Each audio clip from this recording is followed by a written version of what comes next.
DD বাংলার 50 বছরের জন্মদিনে সুনহেরা সফর উইথ জলি এই চ্যানেলের প্রয়াসে আপনাদের সবাইকে স্বাগত জানাই।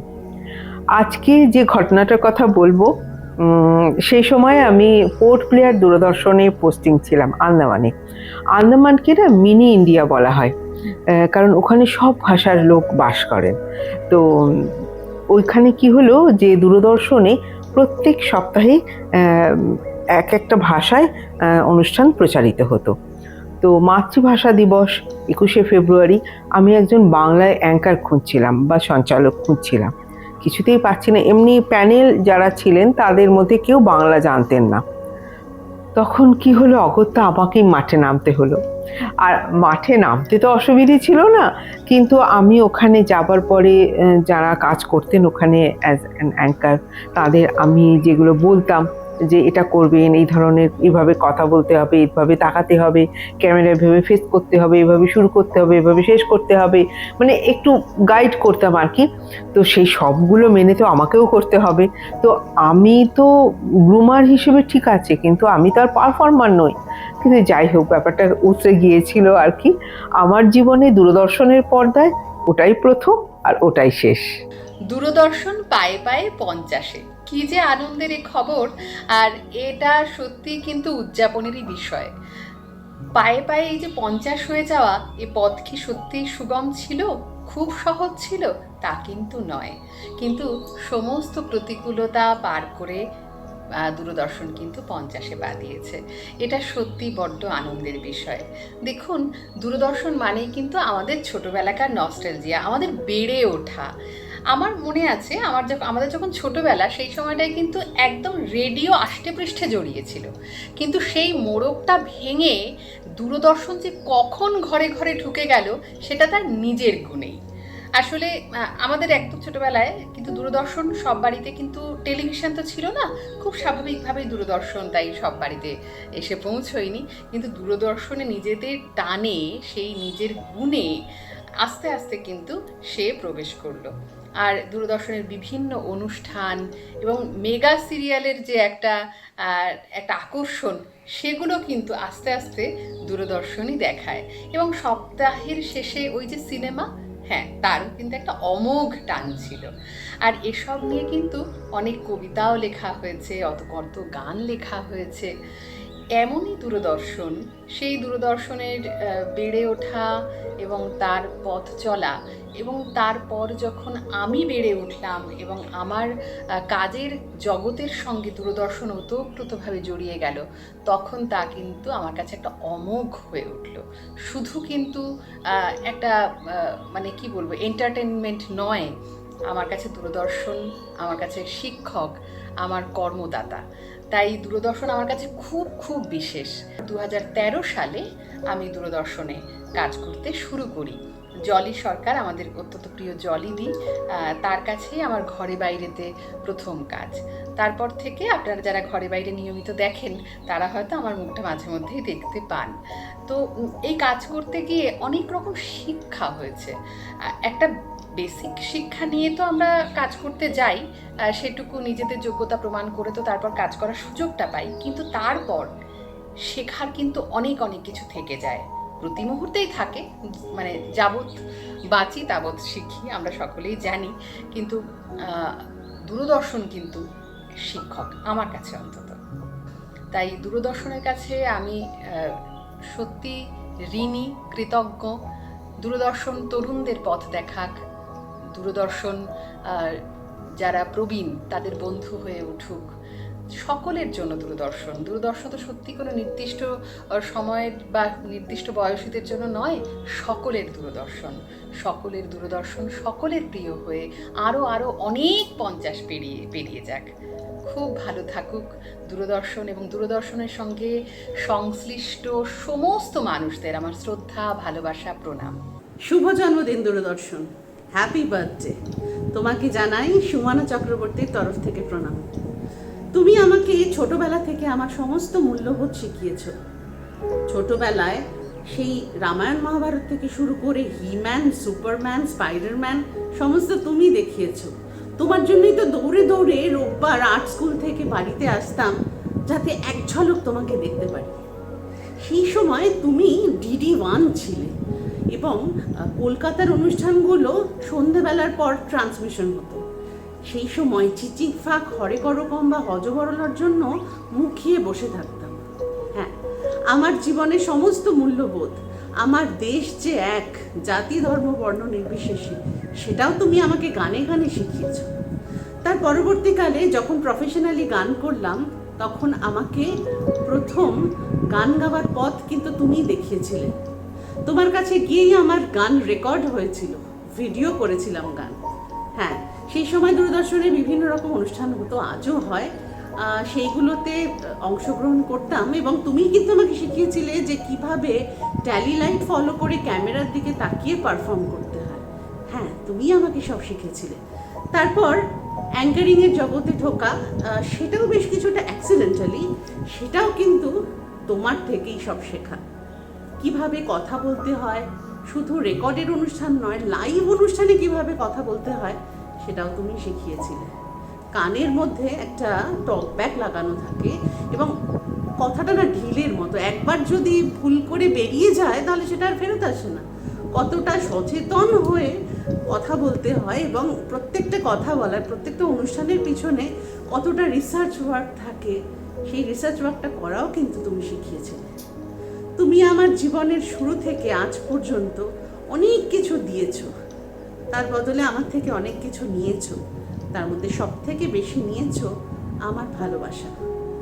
এবং দূরদর্শনের যে অসংখ্য দিদিরা এবং দাদারা যারা সেখানে চাকরি করেন, তাদের ভালোবাসা, তাদের পরিবারের একজন হয়ে যাওয়া, না সবসময় রক্তের সম্পর্ক তো কাজ করে না, ভালোবাসার সম্পর্ক অনেক কথা বলে, সমস্ত কিন্তু তোমার থেকে পাওয়া।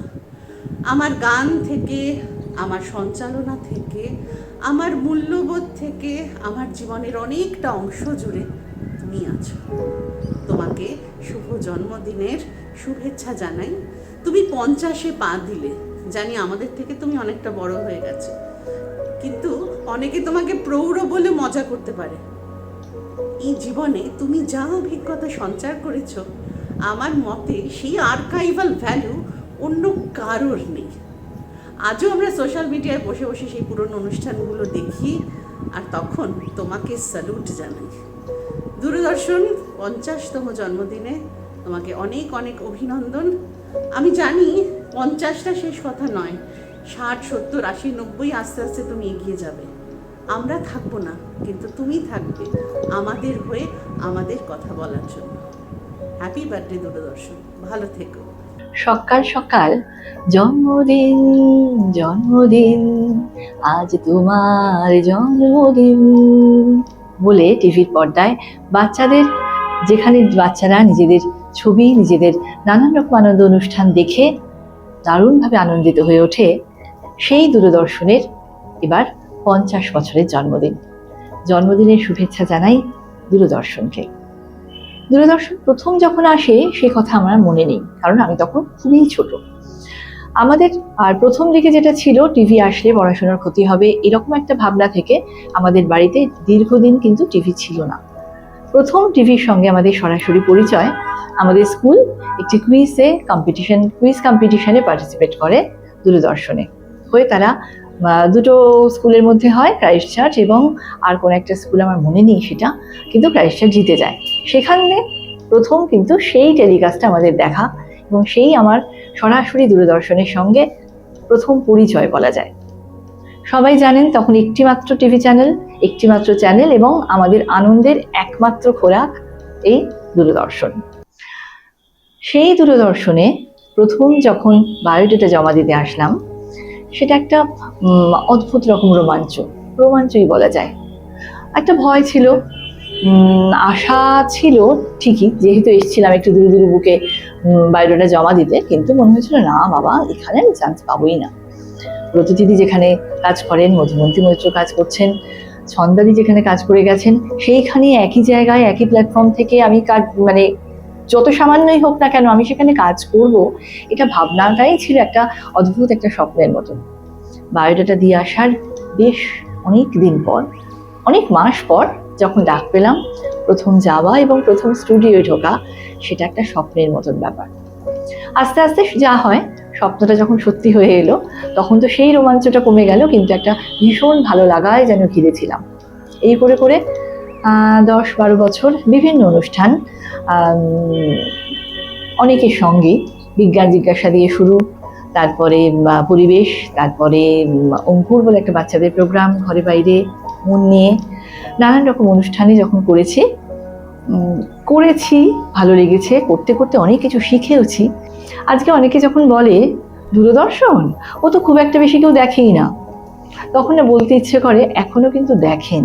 কারণ আমি যখন সবেমাত্র 1-2 প্রোগ্রাম করছি তখনই কিন্তু একটু মফস্বল বা একটু ছোট শহরে যারা থাকেন তারা বলেছে এই তোমাকে দেখলাম টিভিতে। তো আমি তো তাদের বলিনি, নিশ্চয়ই তারা দেখেন, তাই তারা বলছেন। এখন স্ক্রল করতে করতে স্ক্রলের দুনিয়ায় দূরদর্শন হারিয়ে যাচ্ছে কিনা জানি না, কিন্তু দূরদর্শনের প্রোগ্রামের যে কোয়ালিটি, যেটা আমরা যখন কোনো এক্সপার্টদের কাছে গেছি তখন তারা বলেছেন ও আচ্ছা বিজ্ঞান নিয়ে প্রোগ্রাম দূরদর্শন করে, জানি না তো, আর কোনো চ্যানেল তো করে না। ডাক্তারদের সঙ্গে এত সিরিয়াস অনুষ্ঠান দূরদর্শন করে, ডাক্তারবাবুরাও বলেছেন আপনাদের চ্যানেলে করে, সবাই কিন্তু এভাবে অনুষ্ঠান করে না। এটাই কোথাও একটা যেন দূরদর্শনের সঙ্গে আমাদের জুড়ে থেকে ভীষণ রকম গর্ববোধ হয়। এই গর্বে শরীক হতে চাই বারবার। আরো শুভেচ্ছা, আরো উন্নতি করুক দূরদর্শন, সঙ্গে রইলাম। দূরদর্শনের সঙ্গে আমার যোগাযোগ শুরু হয় 2002 সালে সংবাদ পাঠিকা হিসেবে। তখন প্রথমে অডিশন দিলাম 2002 সালে। ফাইনালি আমরা সিলেক্টেড কিছু ক্যান্ডিডেটস এলাম সংবাদ জগতে। আমার মায়ের ছোটবেলার স্বপ্ন সংবাদ জগৎ। আমাকে কোথাও না কোথাও একবার মা বলেছিলেন যে তুমি সংবাদ পাঠিকা হবে, সেইটা আমার মাথার মধ্যে ছিল। কখনো মনে হয়েছিল যে সত্যি মায়ের এই একটা স্বপ্ন আমার পূরণ করতে হবে। তো সেটা যে সত্যি সত্যি পাবো এটা ভাবিনি। তারপরে ওই যে পথ চলা শুরু হলো 2003-এর 4 ফেব্রুয়ারি আমার প্রথম সংবাদ পাঠ, তারপর থেকে চলছে। দূরদর্শন আমার কাছে একটা ঐতিহ্য, একটা পরম্পরা, আমার পরিচয়, আমার স্বীকৃতি সব দূরদর্শনকে ঘিরে। জীবনের অনেক দুরূহ পথ চলতে দূরদর্শন বোধহয় কোথাও আমার কাছে একটা হাতিয়ার ছিল, আমার নিজেকে প্রমাণ করার হাতিয়ার ছিল। এইভাবে সেই 2003 সাল থেকে যে আমার পথ চলা শুরু সংবাদকে সঙ্গে নিয়ে, আজ 2025, এত দীর্ঘ পথ চলেছি।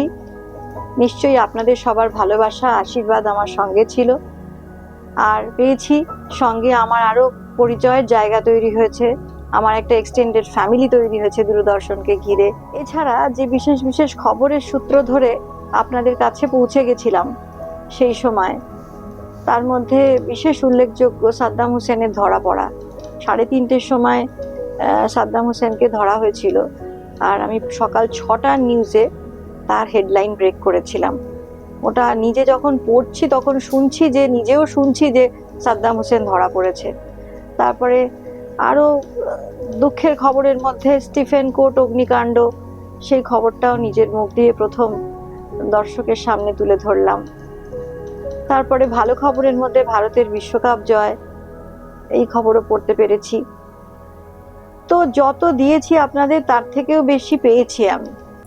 আমাদের একটা ছোটবেলা ছিল, যে ছোটবেলাটায় ছিল সাদা কালো দূরদর্শন মনোরঞ্জনের একমাত্র জায়গা। বাড়ি থেকে আমাদের বলা হতো সারা সপ্তাহ যদি খুব ভালো করে পড়াশোনা করি তাহলে শনি রবিবার সিনেমা দেখতে দেবে, সপ্তাহে একদিন করে বাংলা, একদিন করে হিন্দি সিনেমা। এই হলো আমার দূরদর্শনের সঙ্গে পরিচয়। আর দূরদর্শনের ওই যে বড় বাড়িটা, সেটাকে ছোট্ট থেকে সযত্নে মনের কোনায় লালন করেছিলাম, এবং সেই জন্যেই ছোটবেলা থেকে চিচিং ফাঁক, হরে কর কম্বা, তরুণদের জন্যে এই সমস্ত অনুষ্ঠানে অংশগ্রহণ করেছিলাম। কিন্তু স্বপ্ন ছিল মনের মধ্যে একটাই, ছোটবেলা থেকে ওই ছোট পর্দাটার মধ্যে বাক্সয় বন্দি যে মানুষগুলোকে স্বপ্নের রাজকুমার আর রাজকুমারীর জায়গা দিয়েছিলাম, সেই ছন্দা সেন, তরুণ চক্রবর্তী, কমলিকাদি, এনাদের জায়গায় যদি কোনোদিন নিজেকে দেখতে পাই তাহলে মনে হবে জীবনটা ধন্য হয়ে গেল। সেই ভাবনাকে অন্তরে লালন করে গেছি বহুদিন ধরে। অপেক্ষা করেছি কবে গ্র্যাজুয়েশন কমপ্লিট করব, কারণ ওটাই ছিল নিউজ রিডারের পরীক্ষায় যোগদান করার অন্যতম মাপকাঠি। সেজন্যই প্রেসিডেন্সি কলেজ থেকে বাংলা অনার্স করার পর অপেক্ষা করছি আর অপেক্ষা করছি কবে সেই সুযোগ আসবে। এক সময় যখন রবীন্দ্রভারতীতে ড্রামাতে এমএ করছি, 2001 সালে বিজ্ঞাপন বেরোলো, সংবাদ পাঠক পাঠিকা নেওয়া হবে, আবেদন করা যেতে পারে। আর সেদিন মনের মধ্যে যেন সেই ওই লাড্ডু ফুটা বলে না, ওরকম অবস্থা। জানি না পাবো কি পাবো না, কিন্তু মনের কোনায় কোথাও একটা বিশ্বাস ছিল, যাকে এত ভালোবাসি সে কি আমার কাছে কোনোদিন ধরা দেবে না। অবশেষে অনেক পরীক্ষা নিরীক্ষার পর, মানে রিটেন টেস্ট, ভাইভা, তারপরেতে প্র্যাকটিক্যাল যে সমস্ত কিছু ওখানে পরীক্ষা দিতে হয় ক্যামেরার সামনে বসে, সবকিছু উত্তীর্ণ হয়ে 2003 সালে আমার স্বপ্নপুরী যেটা, সেখানে প্রথম পা রাখতে পারলাম সংবাদ পাঠিকা হিসেবে। সে যেন একটা স্বপ্ন পূরণের ইতিহাস হয়ে রইল।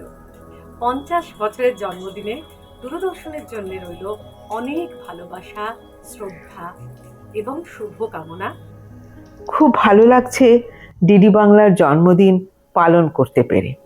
আসলে ডিডি বাংলার থেকে আমি অনেক কিছু পেয়েছি, তাই ডিডি বাংলাকে একটুখানি, মানে আমি যেটা করছি সেটা খুবই সামান্য, একটুখানি শ্রদ্ধা সম্মান যে আমি জ্ঞাপন করতে পারছি, এটা আমার খানিকটা শান্তি আর তৃপ্তি হচ্ছে। দেখতে থাকুন সুনহেরা সফর উইথ জলি। নমস্কার।